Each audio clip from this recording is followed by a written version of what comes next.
ផ្ដើមនៅរឿងដំបូងនេះយន្តសាងបាននិយាយថាហេរីកាលពីពេលមុនឪពុករបស់ខ្ញុំមិនលើកឈ្មោះរបស់លោកមើលនិយាយម្ចាស់ភ្នំខ្យល់ខ្មៅប្រាប់ថាឈិនណានគាត់មកពីគ្រួសារដ៏ល្បីល្បាញហើយខ្ញុំគ្រាន់តែជាចៅភ្នំតែប៉ុណ្ណោះមានហេតុផលអ្វីដែលឪពុករបស់ឯងនិយាយពីទំនាក់ទំនងរបស់ពូយើងទាំងពីរនោះទៅពេលដែលពូយើងទាំងពីរអ្នកបានជួបគ្នាដំបូងបានខ្លាចទៅជាមិត្តភក្តិនឹងគ្នាហើយដោយសារតែខ្លាចធ្វើឲ្យកេរ្តិ៍ឈ្មោះគ្រួសាររបស់គាត់ខូចខាតនោះពូយើងក៏លាក់ទំនាក់ទំនងមួយនេះក្រៅពីនេះច្បាប់របស់បុព្វបុរសគ្រួសារលីបានប្រាប់ថាមិនត្រូវធ្វើជាសត្រូវរបស់គ្រួសារលូនិងគ្រួសារឆៃទេយន្តហៃលើបែបនេះក៏បន្តថាត្រូវហើយឪពុករបស់ខ្ញុំក៏ធ្លាប់ប្រាប់ម្ដងដែរយន្តសាងនិយាយថាហេរីបានជាឪពុករបស់ខ្ញុំមិនប្រាប់រឿងនេះមកកាន់ខ្ញុំយន្តហៃបន្តលោកពុកបានប្រាប់ថារឿងនេះជារឿងសម្ងាត់របស់មនុស្សប្រុសមិនត្រូវឲ្យលេចលឺទៅដល់អ្នកខាងក្រៅទេចូលហ្វាបន្តមើលទៅច្បាប់បុព្វបុរសរបស់គ្រួសារលីនិងគ្រួសារឆៃគឺមានជាយូរណាស់មកហើយម្ចាស់គ្រួសារលីតបថាត្រូវឲ្យបុព្វបុរសបានផ្ដាំពីមួយជំនាន់ទៅមួយជំនាន់ប៉ុន្តែនៅពេលនេះខ្ញុំគឺគ្មានអ្នកជំនាន់ក្រោយដើម្បីផ្ទេរមរតកទេក្រៅពីនេះខ្ញុំបានធ្វើបាបគ្រួសារលូជាគ្រួសាររបស់មិត្តភក្តិខ្ញុំចូលហ្វានគិតថាមរតករបស់បុព្វបុរសតើវាជាអ្វីទៅ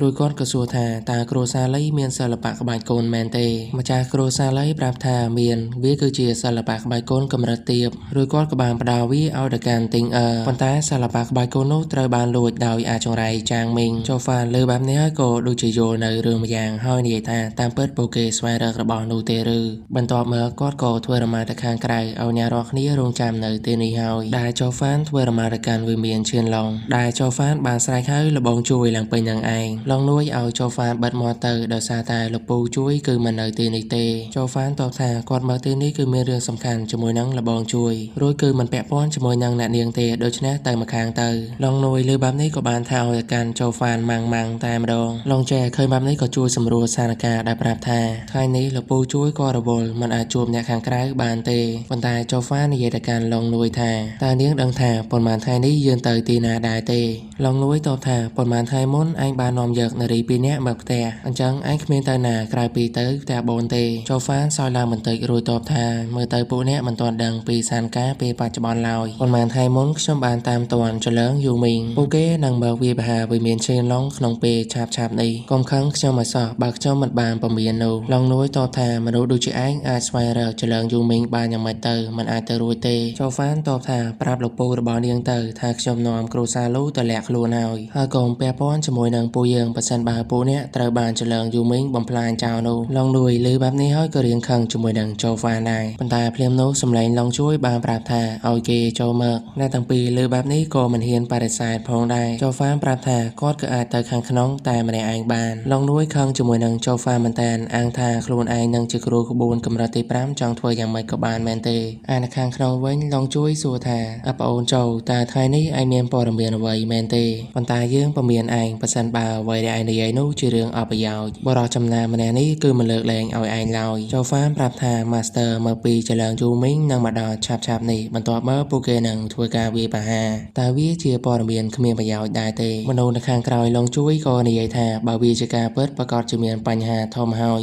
យចូលហ្វានទៅតែចាប់អារម្មណ៍ថាគឺមានមនុស្សពីរនាក់ទៀតដែលនៅទីនោះដែររួចនៅពេលភ្លាមនោះចំហាយថាមកពូនេះក៏បានបង្ហាញនៅចំពោះមុខចូលហ្វានក៏រៀបផ្សាយផ្អាដែររួចគិតថាតើនេះជាអ្វីនឹងដែលតាចាម្នាក់គឺមានសម្ពាធនៃ Master វេទមន្តភ្លើងហើយតាចាម្នាក់ទៀតគឺមានរាងកាយនាគមាសអមាធម្មពលពួកគេទាំងពីរចូលហ្វានមិនអាចឃើញបានទេប៉ុន្តែវាគឺមិនទាន់ហួសពីអាណាចក្រមើលឃើញរបស់ព្រះទេខ្ញុំមិនរំពឹងទុកថាវិមានឈៀនឡុងមានមនុស្សខ្លាំងក្លាបែបនេះឡើយបរិសុទ្ធចំណាស់សបាននិយាយថាតើឯងគឺជាក្មេងប្រុសដែលឡៅជួយលើកសរសើរនោះមែនទេឈ្មោះរបស់ឯងគឺចូលហ្វានលើបែបនេះក៏ឆ្លើយយកព្រមទាំងគោរពផងដែរតើឯងគឺជាគ្រូក្បួនកម្រិតទី5តើវាពិតដែរទេចូលហ្វានតបថាទោះបីរឿងនេះជាការពិតក៏ដោយវាគ្រាន់តែជាសម្រាមក្នុងកែវភ្នែកព្រឹទ្ធាចារ្យប៉ុណ្ណោះព្រឹទ្ធាចារ្យនោះបន្តគ្រូក្បួនដែលបានចូលរួមក្នុងវិមានឈៀនឡុងនឹងទទួលបានការគោរពយ៉ាងខ្លាំងបើសិនបើឯងចូលរួមនោះពូយើងច្បាស់ជាលើកដំកើងឯងបន្ថែមទៀតព្រឹទ្ធាចារ្យសក់ក្រហមនិយាយម្ដងវិញថាឡៅជួយថាឯងគឺជាមនុស្សឈួតចង់ធ្វើឲ្យគ្រួសារតូចនឹងខ្លាំងជាងគ្រួសារទាំង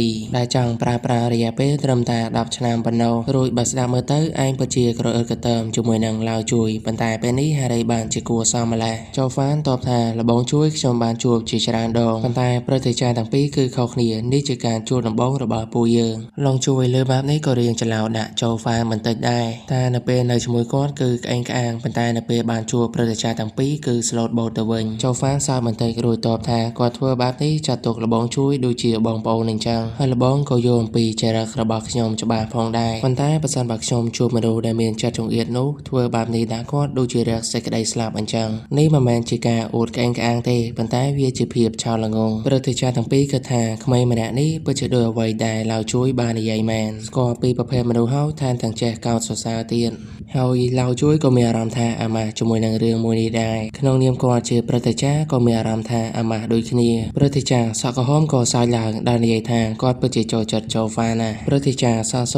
ប្រាប់ថាបើសិនជាឯងចង់ចូលរួមវិមានឈានឡុងពួកយើងស្វាគមន៍ជានិច្ចចូលហ្វានគិតថាក្នុងនាមគាត់ជាអធិរាជបិសាចទាំងមូលដាក់ខ្លួនមកធ្វើរឿងបែបនេះមិនអីនោះទេចាំថ្ងៃខាងមុខយើងនឹងផ្ដល់ដំបូន្មានដល់ពួកឯងវិញព្រឹទ្ធាចារ្យសក់សសួរថាចលងយូមីងមកវាបាពួកយើងហេតុអីបានជាឯងដឹងព័ត៌មាននេះចូលហ្វានប្រាប់ថាកន្លះខែមុនគាត់បានស្វែងរកពួកគេនៅឯគ្រួសារស៊ុនដែលម្នាក់នោះគឺជាព្រឹទ្ធាចារ្យចេនរួចក៏មានមនុស្សពីរនាក់ទៀតដែលមានចំហាយឈីខ្លាំងក្លាដែរហើយខ្ញុំមិនទាន់បានស៊ើបការម្ដងទៀតដោយមិនដឹងថាគម្រោងការពួកគេនោះអ្វីឲ្យប្រកាសទេឡងជួយនិយាយទាំងកំហឹងថាមិនថាពួកគេនោះច្រើនប៉ុណ្ណាទេខ្ញុំនឹងសម្លាប់ពួកគេនោះម្ដងម្នាក់មិនថាពួកវានោះមានគ្នាច្រើនប៉ុណ្ណាឡើយព្រឹទ្ធាចារ្យសក់សក៏ឲ្យឡៅជួយគ្រប់គ្រងកំហឹងរបស់ខ្លួនរួចគាត់ក៏សួរទៅកាន់ចូលហ្វាម្ដងទៀតថាដឹងព័ត៌មានទាំងអស់នេះមកពីណាចូលហ្វាមប្រាប់ថាឆ្មាមានផ្លូវរបស់ឆ្មាឯកណ្ដុរក៏មានផ្លូវរបស់កណ្ដុរហើយខ្ញុំក៏មានផ្លូវរបស់ខ្ញុំដូច្នេះខ្ញុំមិនអាចប្រាប់បានទេឡៅជួយនិយាយថាលបងសានពួកយើងអាចជឿជាក់ព័ត៌មានរបស់ចូលហ្វានបានកាលពីពេលមុនព្រឹទ្ធាចារ្យចែងធ្វើរមារកាន់គ្រួសារឆៃ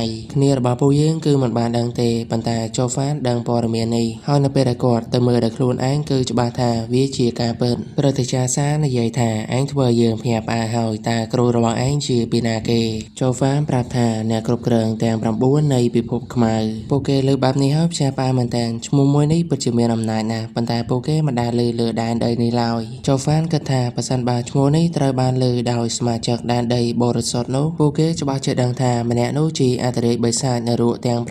ប៉ុន្តែនៅលើដែនដីមួយនេះពួកគេគឺមិនស្គាល់ឡើយមនុស្សនៅទីនេះគឺនៅឆ្ងាយណាស់ដែលអាចដឹងឮរឿងរបស់អធិរាជបុរាណព្រឹទ្ធាចារ្យសានិយាយថាមើលទៅគ្រូរបស់ឯងច្បាស់ជាអ្នកខ្លាំងក្លាលើដែនដីនេះហើយមិនឆ្ងល់ទេដែលគាត់អាចបង្រៀនឯងឲ្យខ្លាចទៅជាគ្រូក្បួនកម្រិតទី5បាននោះចូលហ្វានិយាយថាត្រូវហើយលបងជួយតើលបងមានថ្នាំស្ដារកម្លាំងឡើងវិញទេឡៅជួយសួរថាតើគ្រូសាលូមាននរណាគេមានរបួសឬរួចគាត់ក៏បានបោះគ្រាប់ថ្នាំនោះឲ្យទៅកាន់ចូលហ្វានដឹងថានេះគឺជាគ្រាប់ថ្នាំកម្រិតទី3រួចចូលហ្វានក៏បានអរគុណលបងជួយជាមួយនឹងព្រឹទ្ធាចារ្យទាំងពីរហើយគាត់ក៏លាចាកចេញទៅឡៅជួយលើបែបនេះហើយខឹងមែនតើនេះជាគោលបំណងរបស់ឯងឬណែបើសិនជាឯងមើលរំខានការជួបជុំរបស់យើងម្ដងទៀតគឺមិនលើកលែងឲ្យឯងឡើយចូលហ្វាបន្តឥឡូវខ្ញុំប្រាប់ព័ត៌មានមួយទៀតប្រហែលថ្ងៃទៀតចលងយូមីងអាចនឹងបើកការវាយប្រហារដូច្នេះរៀបចំខ្លួនរបស់ពួកលោកឲ្យរួចរាល់ទៅព្រឹទ្ធាចារ្យសានិយាយថាឡៅជួយឡៅវូក្មេងម្នាក់នេះពិតជាឆ្លាតណាស់វាសម្ដីដែលគាត់បាននិយាយចេញមកដូចដឹងថាអ្នកផ្សេងកំពុងតែគិតអ្វីអញ្ចឹងនៅក្មេងប៉ុន្តែមានជំនាញមិនធម្មតាមើលទៅគ្រូរបស់គាត់ប្រហែលជាមនុស្សដ៏ខ្លាំងក្លាលើដែនដីមួយនេះហើយនៅថ្ងៃខាងមុខវាមានឈានឡុងត្រូវតែមានទំនាក់ទំនងល្អជាមួយនឹងក្មេងម្នាក់នេះបន្តមកចូលហ្វានក៏ធ្វើរមាមកកាន់គ្រួសារលោកវិញរួចយកថ្នាំដែលគាត់ទើបតែទទួលបាននឹងឲ្យទៅកាន់ម្ចាស់គ្រួសារឡើយយូទីងក៏សួរដែរថាថ្នាំនេះជាថ្នាំអ្វីចូលហ្វានប្រាប់ថាវាគឺជាគ្រាប់ថ្នាំស្ដារឡើងមកវិញកម្រិតទី3នាងលើបែបនេះភ្ញាក់ផ្អើលមែនតើរួចគិតថាគ្រាប់ថ្នាំមួយនេះគឺមានតម្លៃលើសពី110,000ថ្មខាងវិញ្ញាណទៀតហើយទោះបីជាចំណូលក្នុងមួយឆ្នាំរបស់ក្រុមចៅនាងហ្នឹងគឺមិនដល់1000ថ្មខាងវិញ្ញាណផងរួចគ្រួសារលោកបានផ្ដល់ឲ្យបែបនេះតើគ្រួសាររបស់ពួកគេហ្នឹងមានប៉ុណ្ណាទៅយន្តសាងប្រាប់ប្រកាន់យូទិញនោះថាកុំបារម្ភអីវាមានឈានឡុងនៅចំពះពួកយើង10លានទៀតរួចអ្នកនាងគ្រាន់តែទទួលយកថ្នាំនេះទុកជាអំណោយទៅចុះនាងលើសម្ដីបែបនេះហើយគឺកាន់តែភ្ញាក់ផ្អើលទៀតហើយមិនឆ្ងល់នោះទេដែលវាមានឈានឡុងការពារគ្រួសារលោកបែបនេះត្រូវហើយតើគ្រួសារលោកមានលុយមកពីណាទៅក្រែងពីមុនត្រូវបានក្រុមរបស់នាងប្លន់អស់ហើយទេតើអីចូលហ្វានមើលទៅកាន់ពួកគេទាំងពីរនាក់គិតថាមើលទៅនារីគឺដូចគ្នាទាំងអស់ហ្នឹងរួចសាររឿងគឺការមកដល់គ្រួសារសូននេះវិញយើងបានឃើញព្រឹទ្ធាចារ្យចែនបានហៅទៅកាន់យូមីងរួចតាមពិតទៅយូមីងនេះគឺជាអបៈយ៉ាងមីងនេះឯងគាត់និយាយថាឯងបានលាក់ខ្លួននៅភ្នំខ្យល់ខ្មៅអរិយា ពេល10ឆ្នាំហើយនេះគ្រាន់តែជាមីសិនតូចមួយឯងអាចឲ្យក្មេងស្រីនោះធ្វើបានយូមីងតបថាមានបញ្ហាបន្តិចប៉ុន្តែគាត់នឹងដោះស្រាយឥឡូវនេះប៉ុន្តែធម្មពលរបស់ព្រឹទ្ធាចារ្យចេនបានឆោតមុខរបស់គាត់បាត់ហើយរួចគម្រាមថាការងារនេះគ្រួសារបានរៀបចំអរិយាពេលច្រើនជាង10ឆ្នាំហើយបើសិនបើកំហុសរបស់ឯងបានបំផ្លាញផែនការគ្រួសារនោះយើងនឹងឲ្យឯងដឹងថាវារស់នៅពិបាកជាងស្លាប់ទៅទៀតយូមីងលើបែបនេះបញ្ញាប់ឆ្លើយយកព្រមយ៉ាងលឿនព្រឹទ្ធាចារ្យនោះក៏ឲ្យយូមីងទៅបន្តការងាររបស់គាត់ទៅរួចគម្រោងការនឹងចាប់ផ្ដើមក្នុងរយៈពេល3ថ្ងៃទៀតគាត់បន្តថាមិនត្រូវឲ្យសមាជិកគ្រួសារលូណាម្នាក់នៅរស់ឲ្យសោះជាពិសេសចូលហ្វានវាបានសម្លាប់មនុស្សមកពីចលងយូមីងរបស់យើងអ្នកដែលប៉ះពាល់សិស្សរបស់យើងគឺមិនត្រូវវាមានជីវិតនោះទេយូមីងលើបែបនេះក៏ឆ្លើយយកព្រមទៅតាមនឹងដែររួចសាររឿងក៏កាន់មកកាន់គ្រួសារលូណាវិញដែលចូលហ្វានកំពុងតែជិតបញ្ចប់ការវឹកហាត់របស់ខ្លួនគាត់គិតថានៅសល់មួយជំហានទៀតគាត់នឹងអាចបំបែកទៅកាន់អាណាចក្រទី2ស្រទាប់ទី5បានប៉ុន្តែជាអកុសលគាត់បានត្រឹមតែដល់ស្រទាប់ទី4តែប៉ុណ្ណោះមើលទៅគាត់ប្រហែលជាត្រូវស្រូបយកធម្មពលចេញមកពីមនុស្សភ្នំខ្យល់ខ្មៅបន្ថែមទៀតហើយប៉ុន្តែស្ថានភាពពេលនេះមិនអំណោយផលទេដែលគាត់បញ្ចេញទៅរកឈាមមកនោះអញ្ចឹងឥឡូវនេះគាត់មានតែអត់ធ្មត់តែប៉ុណ្ណោះប៉ុន្តែភ្លាមនោះចូលហ្វានក៏ទទួលបានចំហាយដ៏គួរឲ្យខ្លាចគ្រាន់តែទទួលដឹងភ្លាមគាត់ក៏បញ្ញាប់ធ្វើរមាចេញទៅខាងក្រៅគាត់គឺឃើញថាមនុស្សនៅខាងក្រៅគឺឡុងជួយដែលឡុងជួយគឺស្ថិតនៅក្នុងអាណាចក្រធានសួនបើរាប់ទៅគឺជាកម្រិតទី4គឺលើសចូលហ្វាន2កម្រិតគាត់គឺបន្តព្រឹទ្ធាចារ្យ2នាក់ទៀតគឺកំពុងតែរៀបចំវាបហាព្រឹទ្ធាចារ្យជ័យម្នាក់នោះគឺមិនអាចកិច្ចរួចបានទេនៅចុងបញ្ចប់វាមានឈានឡុងប្រកាសជាអាចយកឈ្នះចលងយូមីងបាននៅពេលដែលចំនួនពួកគេទាំងពីរត្រូវបានបញ្ចប់គ្រូសាលូច្បាស់ជាមានសុវត្ថិភាពភ្លាមនោះយន្តសាងសួរទៅកាន់ចូលហ្វានថាតើមានរឿងអ្វីកើតឡើងនឹងចូលហ្វានក៏បញ្ញាប់ឲ្យពួកគេនោះចូលទៅខាងក្នុងទៅព្រោះអីខាងក្រៅនេះគឺគ្រោះថ្នាក់ណាស់យន្តសាងលឺហើយក៏ចូលទៅខាងក្នុងរួចប្រាប់ឲ្យចូលហ្វានប្រយ័ត្នខ្លួនផងនៅពេលនោះចំហាយធម្មពលដ៏ខ្មុលខ្មាញ់ក៏បានបង្ហាញខ្លួននៅចំពោះមុខឡុងជួយដែលវត្តមានរបស់បុគ្គលម្នាក់នោះគឺជាព្រឹទ្ធាចារ្យចេននឹងឯងឡុងជួយនិយាយថាចេនហ្វានឯងគឺពិតជាក្លាហានណាស់ដែលហ៊ានមកបង្កបញ្ហានៅទីកន្លែងរបស់យើងចេនហ្វានតបថាឡុងជួយវាមានឈានឡុងរបស់ឯងបានសម្លាប់សិស្សរបស់ចលងយូមីងយើងតើយើងមិនអាចស្វែងរកយុត្តិធម៌ជូនសិស្សខ្លួនឯងបានទេឬឡុងជួយតបថាយុត្តិធម៌ឬតើចលងយូមីងស្គាល់យុត្តិធម៌ដែរឬតើពួកឯងភ្លេចហើយឬដែលបានរៀបចំអន្ទាក់ចាប់យើងនៅទីក្រុងលូយេថែមទាំងបានបំផ្លាញកែវភ្នែករន្ទះពណ៌ស្វាយរបស់យើងទៀតផងចូលហ្វានលើពីកែវភ្នែករន្ទះពណ៌ស្វាយដូចជាចាប់អារម្មណ៍ផងដែរវាគឺជាកែវភ្នែកមួយរបស់អត្តរាជបុរាណនៅក្នុងចំណោមអត្តរាជបុរាណទាំង3ខ្ញុំមិននឹកស្មានថាកំណប់ដ៏មានតម្លៃបែបនេះស្ថិតនៅក្នុងដៃរបស់អ្នកវឹកហាត់ដំណាក់កាលនេះទេបើសិនបើវាត្រូវបានបំផ្លាញឬក៏ត្រូវបានគេលួចយកនោះគឺពិតជាធ្វើឲ្យមនុស្សម្នាក់មានការខឹងសម្បារមែនទែនមិនឆ្ងល់នោះទេដែលឡុងជួយស្អប់គេនោះខ្លាំងក្លាបែបនេះបើសិនបើវាជាការភ្នែករបស់ព្រះគាត់នឹងមានឱកាសលួចយកនិងរៀបចំគម្រោងការពេលខាងមុខចេនហ្វានសើចឡើងហើយតបថាតើឯងឈួតហើយឬនៅពេលដំបូងឯងគឺជាមនុស្សដ៏ខ្លាំងក្លានៅក្នុងវិមានឈានឡុងជាមួយនឹងវត្តមានកែវភ្នែករន្ទះពណ៌ស្វាយរបស់ឯងហើយឥឡូវនេះឯងគឺគ្មានអ្វីនោះទេថែមទាំងធ្លាក់ខ្លួនខ្លាចទៅជាព្រឹទ្ធាចារ្យទី9ទៅទៀតឯងគួរតែស្ថិតនៅក្នុងស្ថានភាពពេលនេះហើយឡុងជួយលើពីសម្ដីសោកចំអកបែបនេះគឺមានការខឹងសម្បារមែនតើឬគាត់ក៏បានឈ្មោះសម្ដៅទៅរកចេនហ្វានជាមួយនឹងអាមាធម្មពលនេះដោយនិយាយថាយើងនឹងសម្លាប់ឯងចោលចេនហ្វានឃើញបែបនេះក៏ប្រើធម្មពលរបស់គាត់ដែលជាចរវៈនឹងឲ្យទៅចាប់ចងសត្វនេះរបស់ឡុងជួយបាត់ហើយរួចនិយាយដូចថានៅពេលដែលឯងមានកែវភ្នែករន្ទះស្វាយនោះឯងគឺជាសត្វនេះប៉ុន្តែនៅពេលដែលឯងគ្មាននោះឯងប្រៀបដូចជាដង្កូវអញ្ចឹង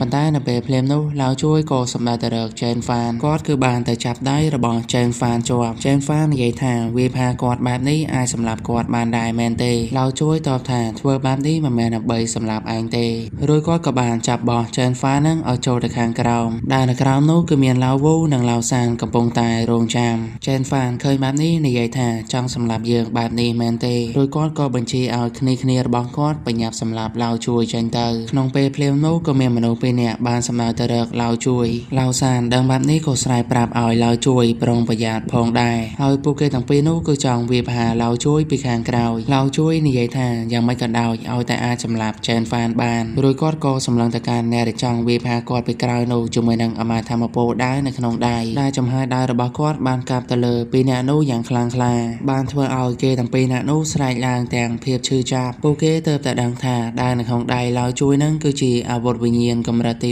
3 ឡៅជួយបានប្រាប់ប្រកាន់ឡៅសាននិងឡៅវូថាត្រូវតាសម្រាប់ជេនហ្វានោះឲ្យបានឡៅសានតបថាប្រកាសណាស់ឡៅជួយឯងចាំតែមើលទៅជេនហ្វានឃើញបែបនេះក៏រៀងផាត់ភ័យជាមួយនឹងឡៅសានដែរប៉ុន្តែភ្លាមនោះចំហាយធម្មពលពណ៌ស្វាយក៏បានផ្ទុះឡើងយ៉ាងខ្លាំងក្លាបានធ្វើឲ្យឡៅសានប៉ាល់មកខាងក្រោយថែមទាំងមានឈាមស្រក់ជាច្រើនទៀតផងឡៅវូឃើញបែបនេះគឺបារម្ភពីឡៅសានមែនតែនប៉ុន្តែភ្លាមនោះជេនហ្វានគាត់ក៏បានសោចឡើងយ៉ាងខ្លាំងក្លាដែលយើងបានឃើញគាត់ដើរចេញពីអមាធម្មពលពណ៌ស្វាយនិងក្រហមចំណែកឯកៅភ្នែកម្ខាងរបស់គាត់គឺមានពណ៌ស្វាយយ៉ាងចម្លែកព្រោះជេនហ្វាននិយាយទាំងមិននឹកស្មានថាវាមានឈានឡុងបានបញ្ជូនព្រឹទ្ធាចារ្យវូនិងព្រឹទ្ធាចារ្យសានមកជួយនោះទេឈ្មោះនាមៀនិងនាគភ្លើងពិតជាមានតម្លៃណាស់សម្រាប់ពួកអ្នករួចយើងក៏បានឃើញសត្វក្អែកទុំលើជេនហ្វានហ្នឹងគឺមានកៅភ្នែកម្ខាងចម្លែកផងដែរជូហ្វានគិតថានោះគឺជាបិសាចក្អែកមិននឹកស្មានថាព្រឹទ្ធាចារ្យជេនគឺមានបិសាចក្អែកទេបិសាចក្អែកគឺអាចលាបតបាក់អ្វីគ្រប់យ៉ាងបាននិងប្រោធម្មពលដោយអ្វីដែលវាបានលាបតបាក់ទៀតផងដូច្នេះធម្មពលបិសាចក្អែកបានបន្សល់ទុកទាំងស្រុងនៅលើម្ចាស់របស់វាប៉ុន្តែជារឿងអាក្រក់ដែលបិសាចក្អែកនោះស្ថិតនៅក្នុងដៃរបស់ជេនហ្វានហើយពេលនោះជូហ្វានទើបតែចាប់អារម្មណ៍កៅភ្នែករន្ទះពណ៌ស្វាយដែលមាននៅលើសត្វក្អែកនោះជូហ្វានគិតថាមើលទៅព្រះគឺសិននៅខាងគាត់ហើយរឿងនេះវាកាន់តែគួរឲ្យចាប់អារម្មណ៍ថែមទៀតបើសិនបើគ្នាយើងចង់ឧបត្ថម្ភមកកាន់ខ្ញុំបាទក៏អាចឧបត្ថម្ភបានតាមរយៈ QR Code ដែលមាននៅលើវីដេអូនេះដែលរាល់ការ donate របស់អ្នកទាំងអស់គ្នានឹងគឺជួយមកដល់រូបខ្ញុំបាទច្រើនមែនទែនមិនថាតិចក្តីឬច្រើនក្តីឡើយជាចុងក្រោយខ្ញុំបាទអាសារ៉ាសូមអរគុណនិងសូមគោរពលាពួកយើងនឹងជួបគ្នាម្ដងទៀតនៅវីដេអូក្រោយ